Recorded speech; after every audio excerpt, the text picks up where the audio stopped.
By the grace of Allah, by the grace of Allah, even the darkest night will end, and the sun will rise and shine, and the sun will rise and shine, by the grace of Allah. Alhamdulillahi Rabbil Alameen, wassalatu wassalamu ala Sayyid al-Anbiya wal-Mursaleen, amma ba'd, fa'a'udhu billahi minash shaitanir rajeem, bismillahir rahmanir rahim, as-salatu wassalamu alayka ya Rasulullah, wa ala alika wa ashabika ya Habiballah, as-salatu wassalamu alayka ya Nabiyallah, wa ala alika wa ashabika ya Nurullah. My dear viewers of Madani Channel, welcome to our morning program, Rise and Shine. We begin by listening to that beautiful message given to the greatest of all people, Rasulullah sallallahu ta'ala alayhi wa ala alihi wasallam. We listen to such a thing where just by listening to it, first it is necessary to listen to it, and then by listening to it you gain reward from it. And not only do you gain reward, but it brings about blessings upon a person, upon his livelihood, and also for those that are ill, it is a means for their cure. Such a beautiful and such a special book, my dear viewers of Madani Channel. Special sentences, words, each and every single letter of it replete with blessings. Let's begin by listening to the beautiful verses of this holy, glorious Quran. Sallu ala al-Habib sallallahu ta'ala ala Muhammad sallallahu ta'ala alayhi wa ala alihi wa sallam. أعوذ بالله من الشيطان الرجيم. بسم الله الرحمن الرحيم. والضحى والليل إذا سجى ما ودعك ربك وما قلى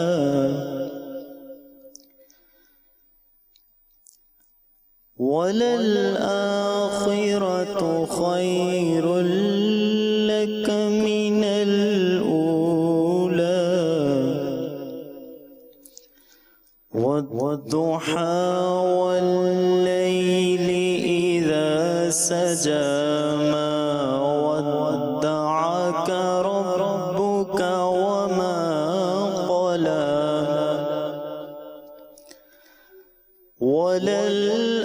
وللآخرة خير لك من الأولى ولسوف يعطيك ربك فترضى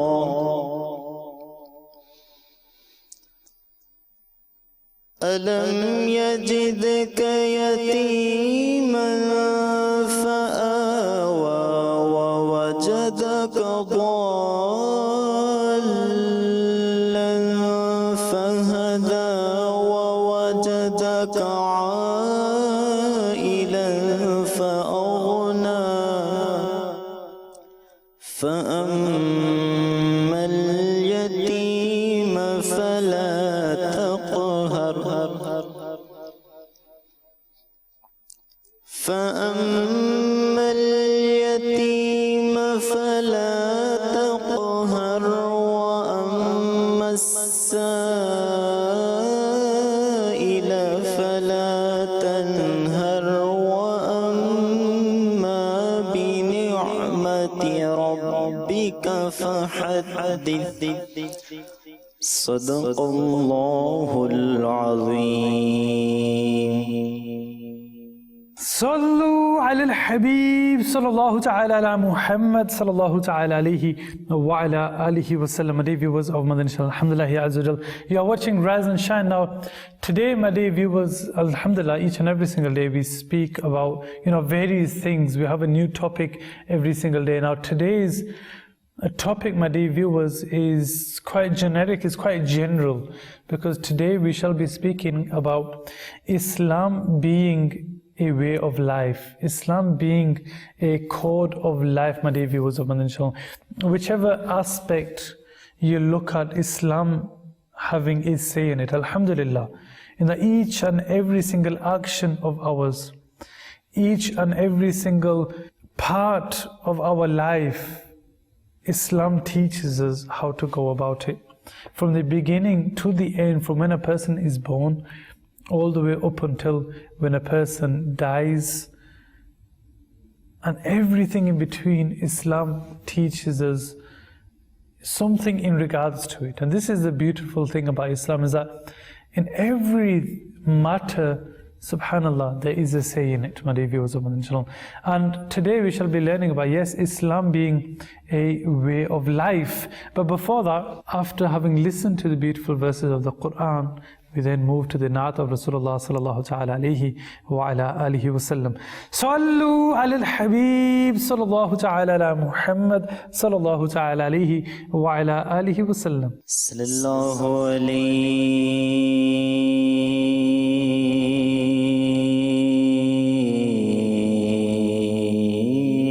alayka ya Rasulullah.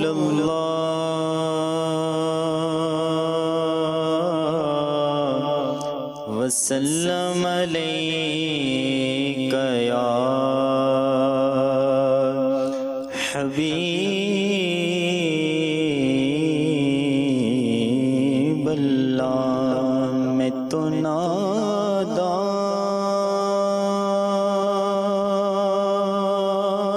تھا، میں تو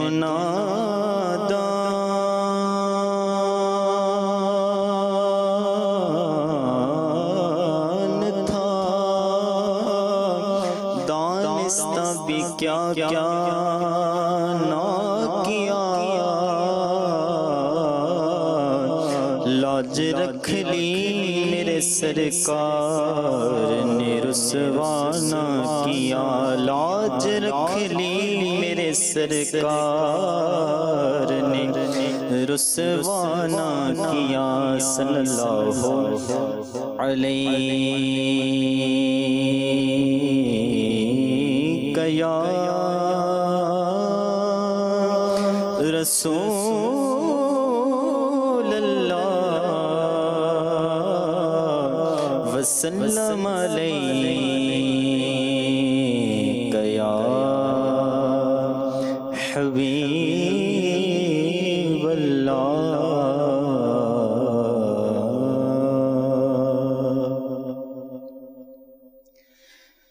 طوبیٰ سب سے اونچی نازک سیدھی نکلی شاخ، طوبیٰ میں جو سب سے اونچی نازک سیدھی نکلی شاخ، مانگو نعت نبی لکھنے کو قدس سے ایسی شاخ، مانگو نعت نبی لکھنے کو روح قدس سے ایسی شاخ. طوبیٰ میں جو سب سے اونچی نازک سیدھی نکلی شاخ، مانگو نعت نبی لکھنے کو روح قدس سے ایسی شاخ. شاخ قامت شاہ میں زلف چشم و رخسار و لب ہے، شاخ قامت شاہ میں زلف چشم و رخسار و لب ہے، سنبل نرگس گل پنکھڑیاں، سنبل نرگس گل پنکھڑیاں قدرت کی کیا پھولی شاخ مانگو ناتے نبی لکھنے کو روح قدس سے ایسی شاخ اپنے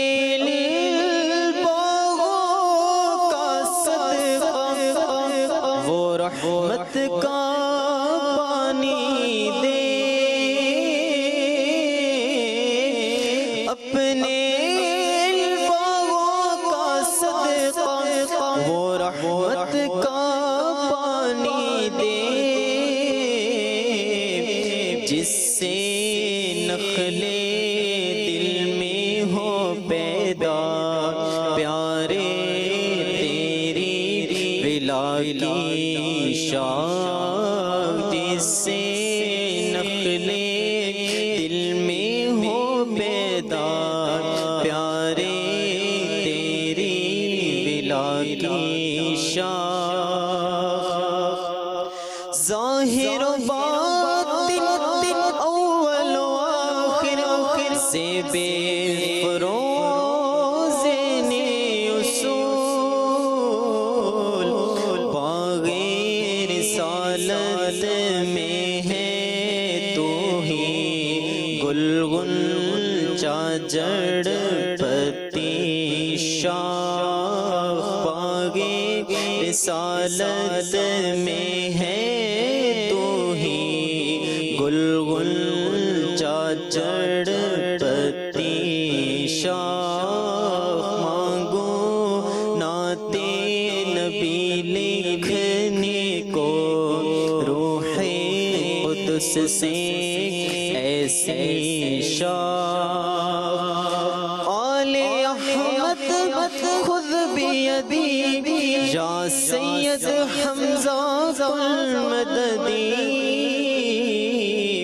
وقت خزانے عمر رضا ہو برگے خدا سے نہ آری شاخ وقت خزانے عمر رضا ہو برگے خدا سے نہ آری شاخ طوبیٰ میں جو سب سے اونچی نازک سیدھی نکلی شاخ مانگو ناتے نبی لکھنے کو روح قدس سے ایسی شاخ مانگو ناتے نبی لکھنے کو روح قدس سے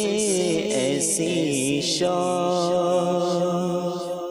صلوا على الحبيب صلى الله ta'ala ala Muhammad sallallahu ta'ala alayhi wa ala alihi wa sallam. Dear viewers of Madani Channel, Islam is a way of life, because living in this 21st century, we see that sadly people are moving away from religion. Overall people overall firstly are moving away from religion, but then there's also Muslims as a whole, they are distancing themselves. If you were to ask somebody, do you pray Salah? And that person would probably say no. If you were to ask them, do your parents, do they pray Salah? And depending on which generation he's from, some may say yes, but others may also say no. But then their grandfathers, they would pray Salah. So this is how it is nowadays, my dear viewers, where even as Muslims, we have stopped practicing. Where sadly, there used to be a time when we could never imagine anybody to miss one fast of Ramadan. But nowadays, there will be many people who will openly say that, no, I don't fast during Ramadan. Yes, and there are people like this who they do not fast during the month of Ramadan. There are people who do not pray any prayers. And in fact, praying generally, especially for my generation, we did not find it much.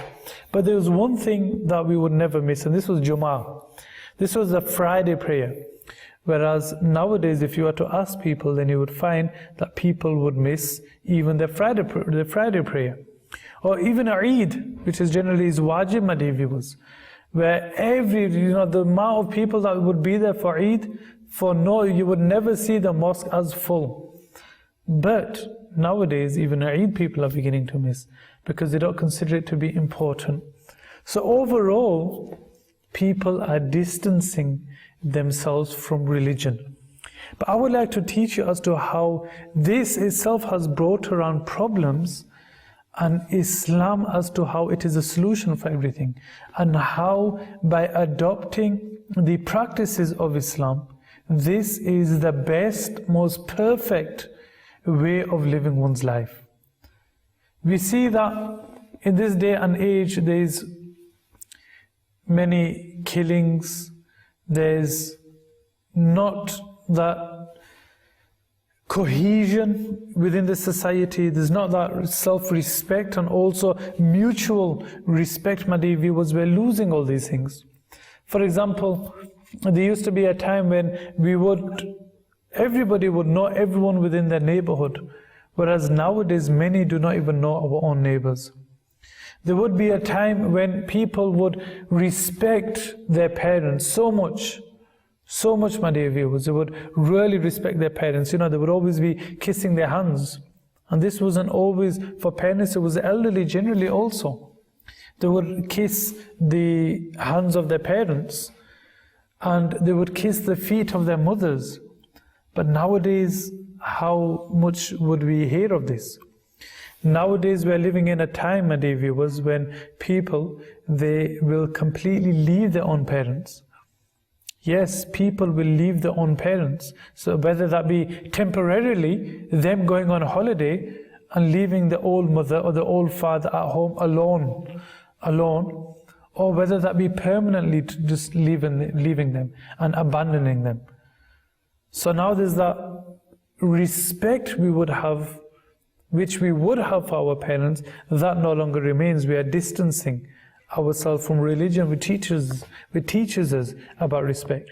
There used to be a time when we would never steal from people. We would never deceive people, especially in our business relations, my dear viewers. Whereas now, if people are to become partners, then there's a famous saying that you do not mix business, money and blood. What does this mean, not mixing money and blood? Meaning, don't have business dealings with your own brothers. Don't have business dealings with your own cousins, with your own relatives. Why? This is the saying. That why, my dear viewers? What they say is, they don't mix, because you can never get the two together. Meaning, if you are going to do business with your relatives, if you are going to do business with your brother, then one will deceive the other and you will split up. So that's why they say that money and blood, they do not mix. Although, this should teach us as to how low we have fallen, my dear viewers. We have fallen so low that, it is bad, yes, deceiving a third person. But sadly, we have come to such a level where we are able to deceive our own brothers, we are able to deceive our own relatives. So Islam teaches us about business. Treating your wife or your husband with respect or honor. Treating not only your parents, but your wife, your husband with respect and honor, my dear viewers. Islam teaches us a wife should respect the rights of the husband, and similarly, the husband should respect the honor of the wives.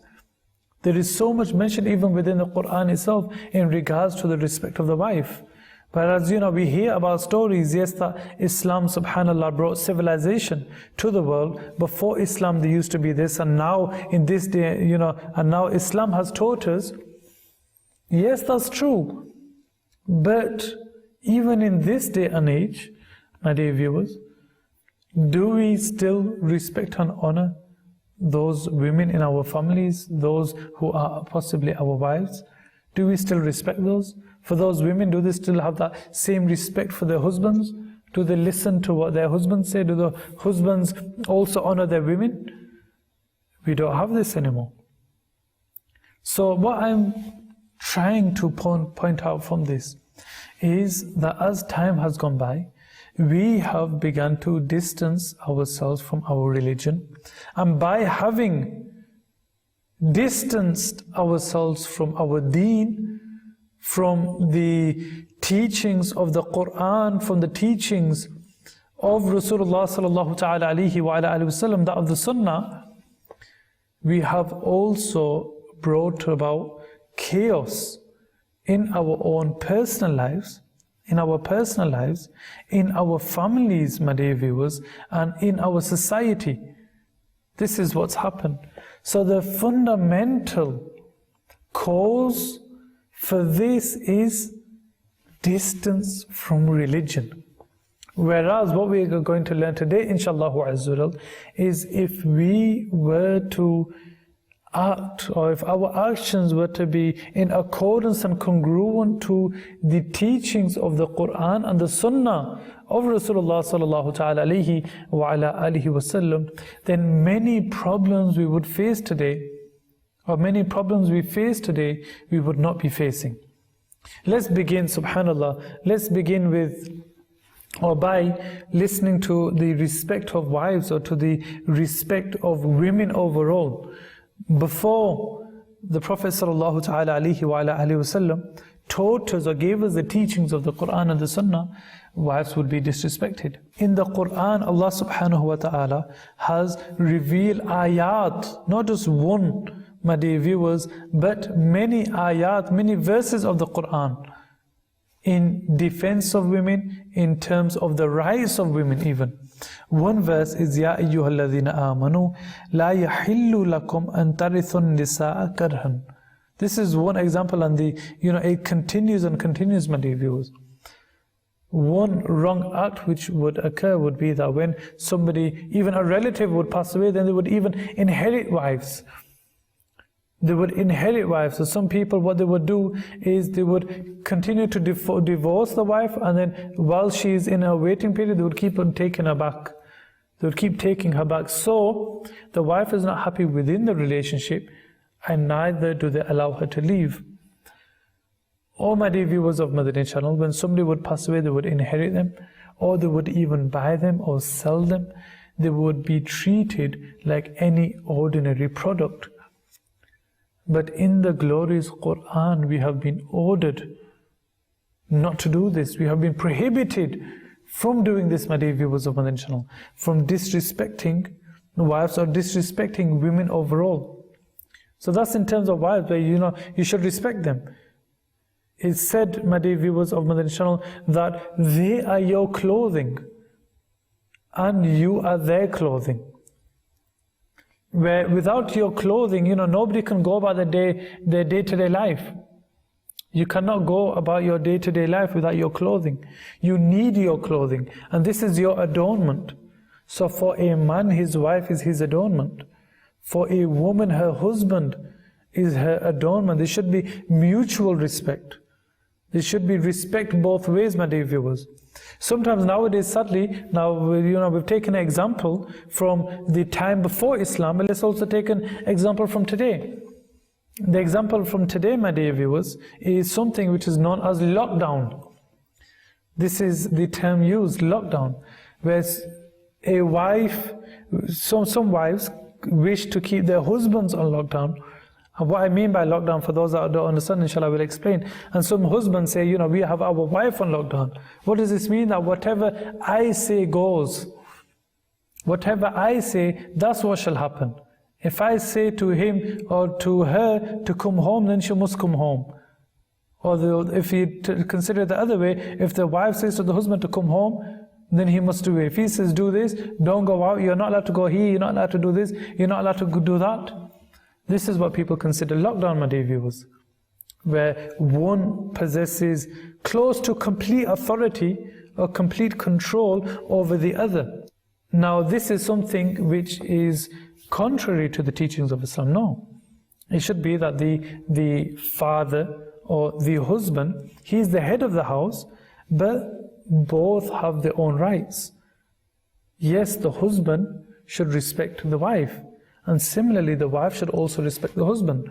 So if there's something which is against Islam, then the husband should prevent the wife from doing such.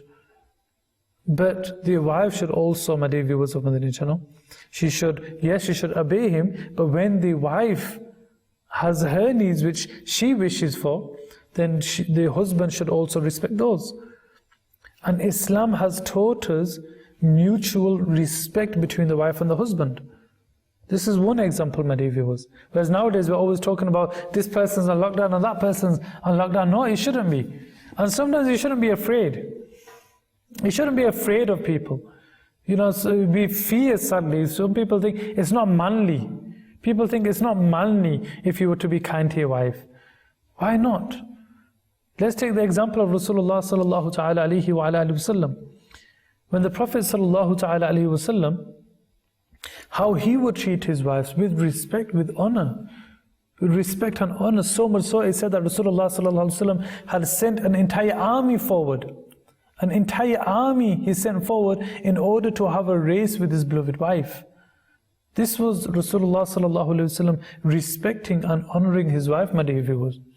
So there's no such thing as having it, one way, or yes, it's wrong to be so, nice to your wife, especially in front of people. Some people think, that's not manly. No, my dear viewers. Or if you call, for example, this is another example, where if your wife was to call you and then you were to come home, and some people would think, oh, that's it, she's called and immediately he's come. You should be proud, yes, alhamdulillah. Yes, she's called me, and subhanallah, yes, I've come happily. You shouldn't be ashamed of these things, and sadly some people are, really. Sadly some people are. No, you should respect, you should honor your wives, my dear viewers. This is one example. It's the other way around also. Undoubtedly, the wife should also respect and honor the husband. If the husband has something to do, if he wishes to do something, then she should respect that. Sometimes if the husband has to leave, even if he has to go out of country, then she should respect that, my dear viewers. This is one example in terms of women. Another is daughters. Even in this day and age, very, very sadly, even in this day and age, I'm going to give an example, at the time of Rasulullah sallallahu alaihi wasallam, that's another matter, yes, daughters would be buried alive. But even in this day and age, my dear viewers, we see that if a woman was to be pregnant, subhanallah, then people will do dua for them. But whatever dua it will always be, may Allah give you a boy. Now sadly we even see this from the grandmothers also, even from the mother's side. The grandmothers, my dear viewers, even they do the same dua. What's the reason for this? Why not may Allah subhanahu wa ta'ala grant your granddaughter? Due to the reward, it's mentioned of the hadith sharif also about that person who looks after 3 daughters. The companions asked, Ya Rasulullah, what if it was 2? And the Prophet ﷺ said, yes, even those who look after 2 daughters. And the companion, the Rawi, he says that even if you were to ask about 1, the Prophet ﷺ would say yes. That even if you were to look after and take care of 1 daughter, she shall be your means of reward for Jannah, my dear viewers. So why is it that in this day and age, whenever a woman is pregnant, people will always say, may Allah give you a son. Why? Subhanallah, you should reply that, Subhanallah, may Allah grant me a daughter, inshallah. And do dua, may Allah grant me a daughter. Even in this day and age, sadly, we consider, my dear viewers, that sometimes hatred, sometimes it does be hatred. Because sometimes some people are such that if they were to have a daughter, they don't show them as much love. They don't show them as much care as if they were to have a son. This is also very, very sad, and it's completely wrong. Islam teaches us respect for even sisters, daughters, whoever it may be, my dear viewers of Madani Channel. Now, this is one example. This is, in terms of husband, wife, etc. Secondly is in terms of parents, my dear viewers. And before we do go to our second one, let's first go to today's reminder, inshallah, and then we'll speak a little about parents. صلوا على الحبيب صلى الله تعالى على محمد صلى الله تعالى عليه وعلى آله وسلم. By the grace of Allah, by the grace of Allah. Salu al Habib sallallahu ta'ala ala Muhammad sallallahu alayhi wasallam. We have the luxuries of life around us. We have the blessings of Allah Azza wa Jal. We have beautiful homes. We have hot water. We have soft carpets. We have everything. And yet, with everything that we have, we still fail to prostrate in the court of Allah Azza wa Jal. Allahu Akbar. In a beautiful hadith mubarakah, for those who miss their salah, having all the luxuries of life, let me share with you a narration that makes the heart tremble. It is narrated that the one who misses his salah on the day of judgment will be raised with Fir'aun. Allahu Akbar. And the scholars write that the reason for this is that people miss their salah due to wealth, due to rule, due to ministries, due to trade. And so on the day of judgment, they will be the cursed people. How embarrassing will it be for them when they are raised with the enemies of Allah and His beloved Habib sallallahu alayhi wa sallam. When you've got the entire creation of Allah Azza wa Jal there watching, and you're resurrected and placed with these cursed souls, with these people who are disliked by the creation of Allah Azza wa Jal, upon whom the curse of Allah and the angels and the good people will be. And on that day, when you stood in the court of Allah Azza wa Jal with these despicable and disgusting people, Allahu Akbar. The one who does not pray, the one who does not prostrate in the court of Allah Azza wa Jal, the one who does not bow in the court of Allah Azza wa Jal, on the day of resurrection will find himself stood next to these cursed people. How important was this salah? How crucial to our existence was prostrating in the court of Allah Azza wa Jal, that even if you were ill, you were still obliged to pray. Even if you were traveling, the salah was reduced, but you were still obliged to pray. At the time of battle, there was no escape from it.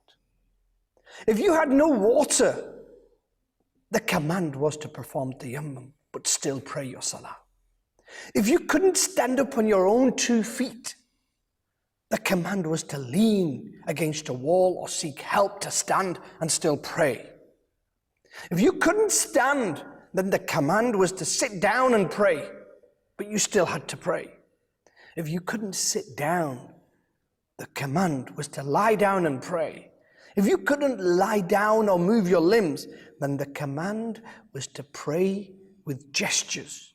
But even in that state, no matter if a man or a woman, no matter if they were in a wheelchair and they had no water, the command was to get yourself to a wall, to dust, and rub the dust over your face and your arms and pray in the court of Allah Azza wa Jal.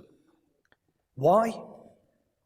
Because the glorious Quran commanded us more than 750 times.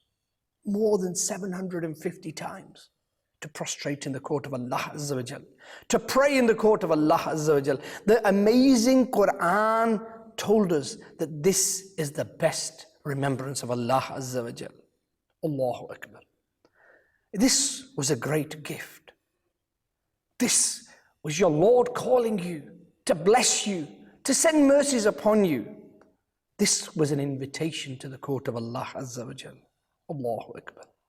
And yet, today, we've got time for everything. We've got time for social media. We've got time to go to the gym. We've got time to bench press and lift weights. We've got time to do the DIY around the house. We've got time to do the garden. We've got time to repair the cars. But the one thing that we don't have time for is Salah and prostrating in the court of Allah Azza wa Jal. Allahu Akbar. My dear Islamic brothers and viewers of Madani Channel, the essence of your creation, the first question on the Day of Judgment, and the quality of your life all demand that you prostrate in the court of Allah Azza wa Jal. Sallu ala al-Habib sallallahu ta'ala ala Muhammad sallallahu alayhi wa sallam. By the grace of Allah, by the grace of Allah. صلوا على الحبيب صلى الله تعالى على محمد صلى الله تعالى عليه وعلى آله وسلم. Dear viewers, you are watching Rise and Shine. Today we are speaking about Islam being a way of life. Now, I don't want to get too much into relations. So subhanAllah, we've spoken, between the husband and wife, there should be mutual respect. Also that of the parents, my dear viewers of Madani Channel. SubhanAllah, within the glorious Quran itself, we have been told that even when the parents grow old, generally you should always respect and honor your parents. And this is stated, my dear viewers, in Islam, subhanAllah, that no matter how bad your parents are, no matter how bad they are, even then it is your duty to still respect them. Whatever they order you to do, you should do, as long as it's not against Islam. No. If it's something which is contradictory to the teachings of Islam, then no, not in that case. Otherwise, my dear viewers, it doesn't matter the state of your parents, but you should respect and honor your parents. Also, your children, try to give your children a good teaching. But let's move aside from relations, my dear viewers, and let's move towards, let's just say, the business side. Now, within business, my dear viewers of Madani Channel, firstly, there are many things. If you look at it in terms of relation, also we have those people who are below us, meaning our employees. Now, it is necessary for you to respect your employees. Remember, on the Day of Judgment, we shall be asked about everybody who is below us. Everybody we are responsible for, we will be asked as to how we dealt with that person. One of those people are those who work with you. It could be a person who's traveled with you. It could be anybody who simply, my dear viewers, it could be a neighbor, it could be anybody, my dear viewers. But more importantly, let's just look at employees. Now, you should respect your employees.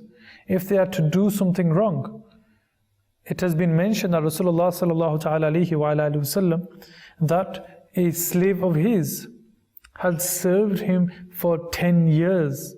10 years, my dear viewers. He was freed by Rasulullah sallallahu alaihi wasallam, but he served Rasulullah sallallahu alaihi wasallam for 10 years, and not once, subhanallah, it's difficult to actually allow this to sink in, but literally not even once did the Prophet sallallahu ta'ala alaihi wa alihi wasallam deal with him in a bad manner, in a wrong manner.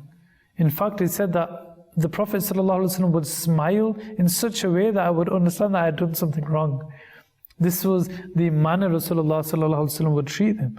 And we hear examples like Imam Azam Abu Hanifa radiallahu ta'ala anhu in terms of business, where he had, this was his ruling. He would never praise his own goods. For example, I may have a phone in front of me, let's just say even a glass.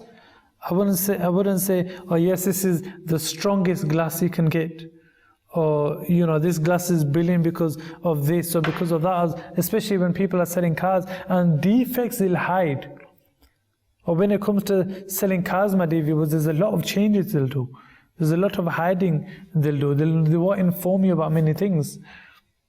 Even for example, the distance traveled, that could also be changed, and people will change it, and they'll deceive people that no, it's hardly being driven, etc., etc.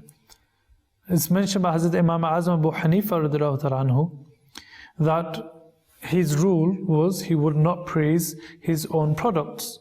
So once a person came and he said, I will give you 4,000 for this, or maybe 400 it was, for this particular piece of cloth. So he asked his son Hazrat Hamad radiallahu ta'ala anhu to bring that piece of cloth down. So Hazrat Hamad radiallahu ta'ala anhu, he stood upon his stool or a ladder or whatever it may have been, and as he got up to take it, he recited the Ruj Sharif. He said, Allahumma salli wa sallim wa barik ala Muhammad sallallahu ta'ala alayhi wa ala alihi wa sallam. Imam Azam radiallahu ta'ala anhu, immediately he said, leave it up there, you come back down. And he said to the person, I am sorry, I cannot sell you this product. He's thinking, why not?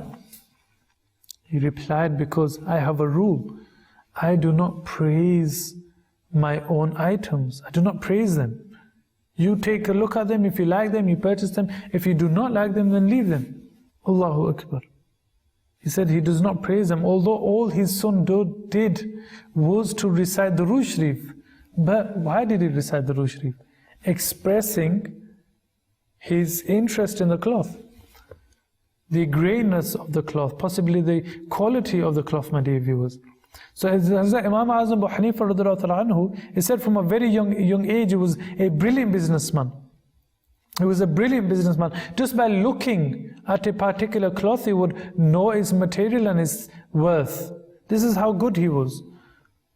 So he could have earned a lot of money. But he stuck to not deceiving people and respecting people's rights, being open, explaining things to people.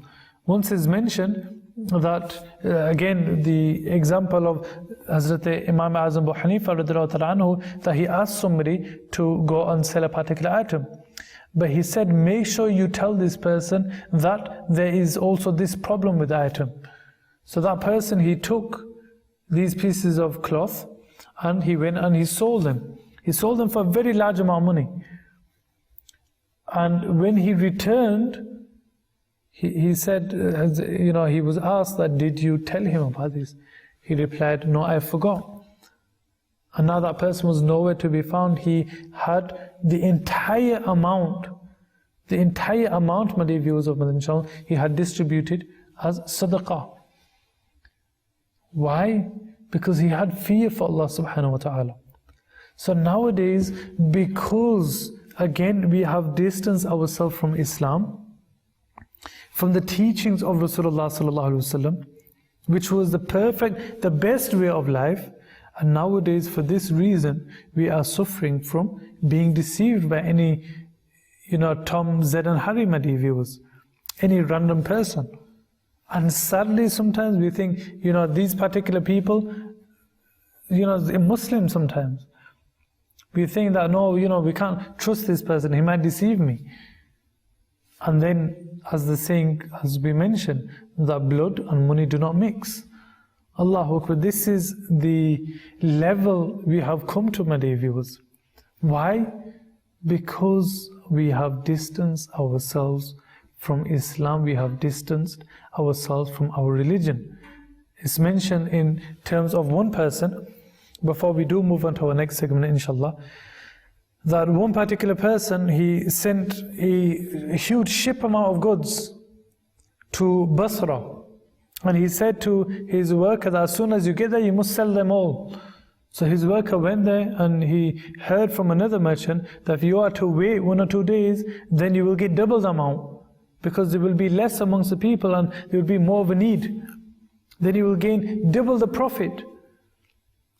And that person, he then waited 1 or 2 days, excited, he sold all the goods, he gained double the profit. So then he informed the owner, happily, this is what I've done. The owner said, go and give all of the money distributed. Why? As sadaqah. Why? Reason being was he took advantage of people's needs. It is Allah subhanahu wa ta'ala who gives. He said we would have been satisfied with the profit we would have gained. We did not need to take this advantage, although it was not wrong. But it shows us, my dear viewers, how we should have this love for these other people. We should, before money, my dear viewers, we should care about the person himself.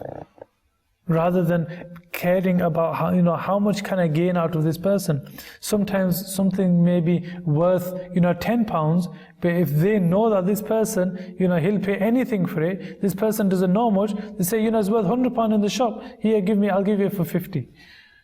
So these lies, my dear viewers, when we are close to Islam, we do not need to lie. And if we do act upon the teachings, then we wouldn't have all these problems.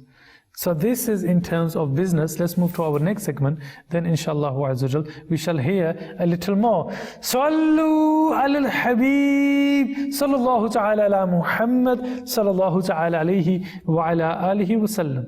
By the grace of Allah, by the grace of Allah. Alhamdulillahi Rabbil Alameen, wassalatu wassalamu ala Sayyidil Anbiya'i wal Mursaleen. Amma ba'd, fa'a'udhu billahi minash shaitanir rajeem. Bismillahir Rahmanir Rahim. My dear respected viewers of Madani Channel, the segment is the Daily Hadith. In this segment, we learn about the prophetic saying, the saying of the Prophet sallallahu ta'ala alayhi wa alihi wa sahbihi wa barik wa sallim. And today, the hadith we have selected is from Sahih Muslim. Hazrat Sayyidina Abu Mas'ud Ansari radiyallahu ta'ala anhu quotes that Rasulullah sallallahu ta'ala alayhi wa alihi wa sallam has been reported to have said, Man dalla ala khayrin falahu mithlu ajri fa'ilihi. Meaning, the one who would show the righteous path to the other, he will also attain the same amount of reward as the person who would act upon and perform that good deed. Allahu Akbar. So in the Sharah, explanation and commentary of this hadith, it has been mentioned that the one who performs good deed, the one who motivates for this, and the one who tells about it, the one who advises, all of them get the reward. Allahu Akbar. So my dear respected viewers of Madani Channel, a beautiful way to earn reward is to give invitation towards righteousness, is to tell people for good, to stop them from evil. Yes, definitely there are so many other rulings involved in it, when it is proper time, appropriate to do, who should do, whom should you do, what is the right time, right place to do this. You need to learn more. But subhanallah, dear respected viewers of Madani Channel, if one knows all the related rulings and then he performs this beautiful act to invite people towards righteousness, having the knowledge, insha'Allah Azza wa Jal, he will also attain the reward. I'll give you one example. You are going to offer your Salah and your brothers and sisters are around you. You can invite them that please also offer Salah. You're going to masjid, you can invite your brothers that you can also join you to go to masjid, right? You are reciting durood upon Nabi alayhi salatu wasalam, you can motivate your fellow Muslim brothers. You can tell your colleagues, your family members, if you know any appropriate and authentic riwayah, narration, subhanallah, and excellence, then you can tell them, you can motivate them to do good. And inshallah, if they do act upon what you have motivated them for, they will get the reward, but inshallah, exact amount of reward you will also receive, according to this hadith of Aka Kareem alayhi salatu wassalam. The respected viewers of Madani Channel, Rasulullah sallallahu ta'ala alayhi wa alihi wa sallam has mentioned in another hadith in Sunnah Abu Dawud, it has been mentioned that Rasulullah sallallahu ta'ala alayhi wa sallam said, by Allah, if Allah tabarak wa ta'ala gives someone hidayah, guidance through you, then this is better for you than the red camels. Yes, the respected viewers of Madani Channel, if one person gets hidayah, guidance through our efforts, then the comparison is red camels. So we can understand how much worth it is to invite people towards righteousness, to invite them towards hidayah, guidance. Inshallah Azza wa Jal, you will get the reward, and the person who will perform, inshallah Azza wa Jal, he will also attain the reward.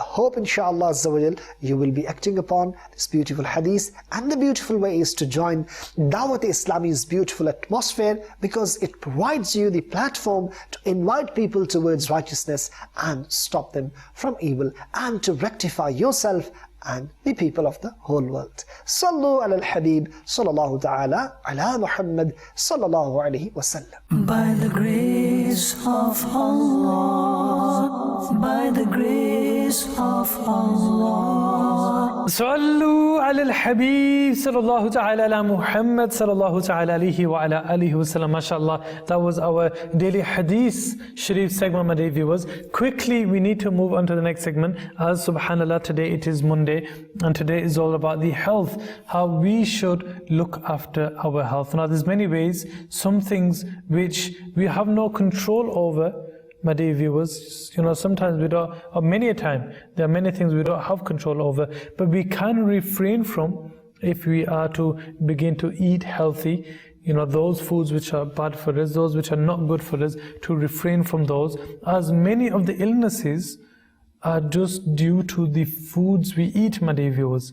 But then, in a condition where somebody has had some sort of major problem, then what to do about those? Let's see what our Dr. Saab has for us today, and then we shall speak a little more, inshallah. Sallu ala al-Habib sallallahu ta'ala ala Muhammad sallallahu ta'ala alayhi wa ala alihi wa sallam. By the grace of Allah, by the grace of Allah. Alhamdulillahi Rabbil Alameen, wassalatu wassalamu ala Sayyidil Anbiya'i wal Mursaleen. Amma ba'd, fa'a'udhu billahi minash shaitanir rajeem. Bismillahir Rahmanir Rahim. My dear Islamic brothers and viewers of Madani Channel, you're watching program Rise and Shine, and segment is Health is Wealth. Alhamdulillah, we're back with another beautiful segment of health tips. Dr. Shehzad Hussain Ashrafi is with us. Let's go towards him. Assalamu alaikum wa rahmatullahi wa barakatuh. Wa alaikum assalam wa rahmatullahi wa barakatuh. Dr. How are you doing? Alhamdulillah ala kulli hal. Jazakallahu khairan. Thank you so much for giving once again your precious time to us. In the last segment, we were talking about atrial fibrillation. So I would like to just pose you first the question. We've talked about a bit of the causes and how is the mechanism works to this problem and how is it linked to stroke. But today in specific, I would like to ask about the treatment and what help is available, how can we avoid, and what treatment is available in this regard. Bismillahirrahmanirrahim. So very briefly, I would like to talk 1 minute so viewers remember as a catch-up. Atrial fibrillation is irregular heartbeat, one specific type of irregular heartbeat. You can try to find, you cannot diagnose, but you can raise a suspicion by just doing a pulse check. And by doing a pulse check, if there is an irregular rhythm, then you should consult your doctor, and your doctor will take it further. Because it causes a stasis in the heart, and it increases blood clot formation inside the heart. Thus, that clot can cause a stroke. So that's how it is linked with the heart atrial fibrillation condition causing a stroke.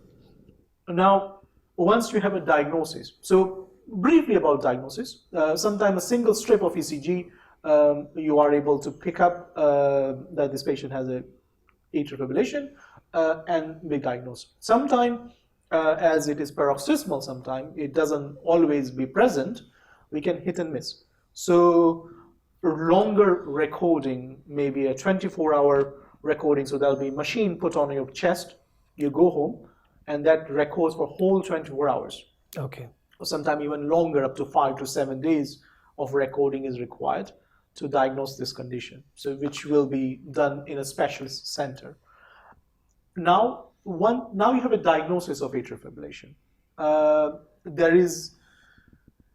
There are certain treatments which can help in cure, but again, those treatments have not been 100% success rate. So there are some procedures done to the heart. What we try to do is we try to repair the scar formation inside the heart, which is causing this oozing out of electricity, thus causing atrial fibrillation. But we all sort of have perceived, and the guidelines and the researchers have sort of accepted to a degree that even then the long-term monitoring, cautious monitoring is required in these situations. So treating the atrial fibrillation is very difficult, but treating the cause complications or or what the diseases which are caused by atrial fibrillation are not that difficult. Okay. So now I'll go back to an analogy that, okay, forget it, we can't treat the atrial fibrillation. Let's suppose we can't. Okay. Now, what is causing the stroke is a blood clot formation inside the heart. Right. We can certainly prevent that happening. Yeah. So now there comes is a blood thinners. So what we do is we thins the blood to a degree that it reduces chances of a clot formation inside the heart. There is no clot formation inside the heart, the clot can't go to anywhere, and thus we prevent the stroke. Now, these blood thinners are previously, in previous time, it was called warfarin. So warfarin was a tablet for a long time, for decades, we used to use to the patients who have atrial fibrillation. But nowadays, other than warfarin, there are other type of tablets, we call as a direct oral anticoagulants, are also available, but this is a matter of a specialist. Are they available over the counter, or you have to take prescription? So the medications are very specialized, and they will have to be prescribed by a doctor. So they are not available, and I would highly recommend of not starting any tablet by yourself without consulting a doctor, because that could be dangerous. Well, the reason I asked, because there are certain tablets which are available over the counter, so it was important for the information. Yes. So even then, when my advice to the viewers that even the medications which are available on the counter, so you please read the label. Definitely. Because there might be some conditions which you have. That tablet might not be suitable. Right. So it's always better to be check with at least a pharmacist, and avoid self-medication. That rather than just going and taking any random medication. That's very important. Okay. Right. Sure. So these are the blood thinners, and what happens is this reduces statistically about 2/3 of a risk of a stroke. So when somebody taking those tablets, they are less likely to have a stroke than they would not have taken a tablet. Okay. Now, they are very powerful blood thinners, so we have to be careful when we take them. Okay. Now, when we start taking blood thinners, first of all, it's important that the patients often are older, so they are elderly. They may have other comorbidity. Their kidney functions may not be as normal as it should be. Those things will be managed by specialists, but as a patient, you should look after your body as well, because you are taking medication that have an effect on the body overall. Now, they are powerful blood thinners, so that makes you prone to bleed. So the commonest thing it could happen is when you cut yourself, you are likely to bleed longer than you would normally bleed. Right. If you bruise yourself, the bruises will be bigger than normally bleed. Sometimes that increases bleeding from, say, somebody has a epistaxis, a nosebleed, their frequency could go up. If you have these minor things, my advice is do not stop this tablet, because sometimes the time when you stop this tablet, that is actually as the highest risk of having a stroke. So one who is not taking tablet at all versus somebody who was taking and stopped the tablet, this person had higher risk for a certain time than somebody who was never taking a tablet. So that's important, that do not stop a tablet without consulting a doctor. Other thing is be vigilant about when you are taking this tablet. So there are certain tablets which comes with some food interaction. So for example, warfarin, if somebody taking warfarin, cranberry juice, for example, it is very rich in vitamin K. They should avoid cranberry juice when they are taking warfarin. Antibiotics, when you have an infection and you're taking this tablet, certain type of antibiotic has some effect with this tablet. So please let the team know that you are taking this tablet, so they take care of you in different way. They monitor you closely, and they look after you from that point of view as well. So there are certain medications also important. And the third and most important thing I would like to say is falling over. So multiple injuries, if somebody is old, have to be cautious when they're walking, how they're walking. the lesser the chance of fall and sustain a head injury, the lesser the chance of having complications or complications because it can bleed anywhere. Right. If you're on blood thinner, so anything which could minimize your bleeding risk, that should be considered. MashaAllah. Doctor, the time is, I think, finished probably. Just would like to recap. We've been talking about the stroke and we've been talking about different main leading causes. And atrial fibrillation is one of the main leading causes of stroke, blood clot. And you also told that 40 to 45% of the patients, roughly, they are linked with this sort of cause. So definitely it's very important, my dear Islamic brothers and viewers of Madani Channel. In this very short span of time, we have given you a bit of information, a bit of awareness for your interest and information. But hopefully, inshallah, you can read more about it on NHS websites about it, and you can gain more information. Inshallah, we'll come back with another interesting and informative episode of Health is Wealth. Keep watching Rise and Shine Madani Channel. Until then, Assalamu alaikum wa rahmatullahi wa barakatuh.